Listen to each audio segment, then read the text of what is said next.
ભુજ શહેરમાં શેરી ફેરિયાઓના બંધારણીય અને જીવન નિર્વાહના અધિકારોના રક્ષણ માટે સ્ટ્રીટ વેન્ડર એસોસિએશન કચ્છ દ્વારા જિલ્લા કલેક્ટર તેમજ ભુજ નગરપાલિકાના મુખ્ય અધિકારી અને ટાઉન વેન્ડિંગ કમિટીના અધ્યક્ષને રજૂઆત કરવામાં આવી હતી.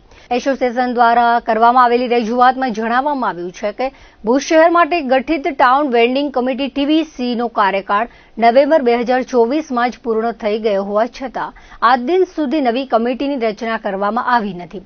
આ વિલંબના કારણે હજારો શેરી ફેરિયાઓ પોતાના કાયદેસરના હકોથી વંચિત રહી ગયા છે અને વેન્ડિંગ સર્ટિફિકેટ, ઓળખપત્ર તેમજ વેન્ડિંગ ઝોનના આયોજન સહિતની પ્રક્રિયાઓ લાંબા સમયથી અટવાઈ પડી છે. ગુજરાત સ્ટ્રીટ વેન્ડર્સ રૂલ્સ 2016 અને 2014ની જોગવાઈઓ મુજબ દર 5 વર્ષે શહેરના તમામ પાત્ર ફેરિયાઓનો સર્વે કરવો અને તેમને ઓળખપત્ર આપવા તે સ્થાનિક સત્તાધિકારની કાયદાકીય ફરજ છે. ભુજમાં છેલ્લા કેટલાક વર્ષોમાં મોટી સંખ્યામાં નવા શેરી ફેરિયાઓ રોજગાર સાથે જોડાયા છે, પરંતુ તેમનો કાયદેસર સર્વે હજુ સુધી પૂર્ણ કરવામાં આવ્યો નથી. જો સર્વે કર્યા વિના જ નવી સમિતિની ચૂંટણી કે રચના કરવામાં આવશે તો અનેક પાત્ર ફેરિયાઓ પોતાના મતાધિકાર અને ઉમેદવારીના અધિકારથી વંચિત રહી જશે. આ ઉપરાંત જે ફેરિયાઓના વેન્ડિંગ સર્ટિફિકેટની મુદત પૂરી થઈ ગઈ છે તેનું પણ તાત્કાલિક નવીનીકરણ કરવા માંગ કરવામાં આવી છે. જો નગરપાલિકા દ્વારા કોઈ પણ શેરી ફેરિયાઓનું સ્થળાંતર કરવામાં આવે તો તેમને તે જગ્યા પર જવા માટેનો લેખિત હુકમ કે એલોટમેન્ટ લેટર આપવો અનિવાર્ય છે. નવી ટાઉન વેન્ડિંગ કમિટીનું ગઠન ન થાય ત્યાં સુધી ફેરિયાઓના અધિકારોને અસર કરતી કોઈ પણ નીતિગત કે વહીવટી કાર્યવાહી કરતા પહેલા સંબંધિત હિતધારકો અને ફેરિયાઓના પ્રતિનિધિઓ સાથે અર્થપૂર્ણ પરામર્શ કરવો જરૂરી છે. જો આગામી સમયમાં આ તમામ બાબતો અંગે ત્વરિત અને સકારાત્મક વલણ દાખવીને પારદર્શક તથા સમયબદ્ધ રીતે યોગ્ય વહીવટી પ્રક્રિયા હાથ ધરવામાં નહીં આવે તો શેરી ફેરિયાઓને પોતાના કાયદેસરના અધિકારોની રક્ષા માટે કાયદાકીય માર્ગો અને અન્ય યોગ્ય ઉપાયોનો આશરો લેવાની ફરજ પડશે તે વધુમાં જણાવ્યું હતું. છેલ્લા કેટલાક સમયથી ભુજ નગરપાલિકા દ્વારા ભુજ શહેરના અલગ અલગ વિસ્તારોમાં કાયદાનું સંપૂર્ણપણે ઉલ્લંઘન કરી અને ફેરિયાઓને હેરાન પરેશાન કરવામાં આવી રહ્યા છે. અમે અનેક વખત એમની પાસે રજૂઆતો મૂકી છે કે જે સ્ટ્રીટ વેન્ડર એક્ટ 2014 છે એનું તમે પાલન કરો.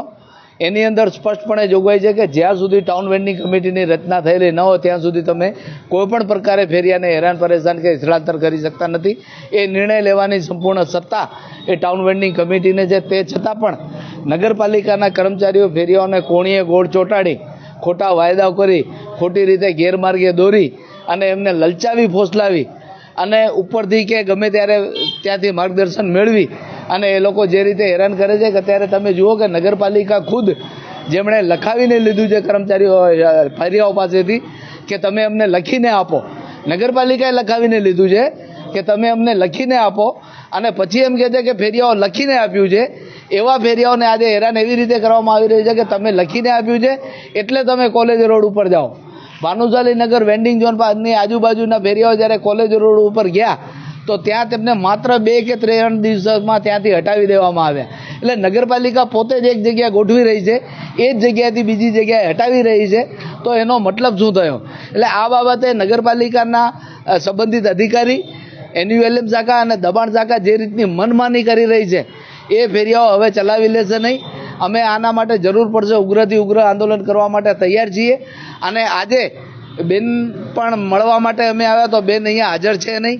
ક્યાં છે, શું છે, કાંઈ ખબર નથી. એમના PAને ફોન કર્યો તો PA કહ્યું કે બેન ફોન ઉપાડતા નથી. અમે પોતે પણ એમને મેસેજ સવારના મૂકેલા છે તો એમનો પણ કોઈ રિપ્લાય નથી અત્યાર સુધીમાં. એટલે અમે અત્યારે અહીંયા બેઠા છીએ, આશા રાખીએ છીએ કે બેન આવે અને અમારી વાત સાંભળે. આજે અંદાજિત અહીંયા 60 થી 70 જેટલા શેરી ફેરિયાઓ છે. અમારા સંગઠન સાથે 2000થી વધુ શેરી ફેરિયાઓ જોડાયેલા છે અને અત્યારે પોતા કામ ધંધાઓના કારણે નથી આવ્યા. પરંતુ જે લોકોને તમે વધારેમાં વધારે ત્રાસ જે રીતે વર્તાવી રહી છે નગરપાલિકા, એ રીતે નગરપાલિકાને અમે અહીંયાથી કહેવા માગીએ છીએ કે આવનારા દિવસોમાં 2020 અને 21નું સંપૂર્ણપણે જે ભુજ બંધ રખાવ્યું હતું અમે એ પ્રકારનું ભુજ બંધ રખાવવાની અમારી તૈયારીઓ છે.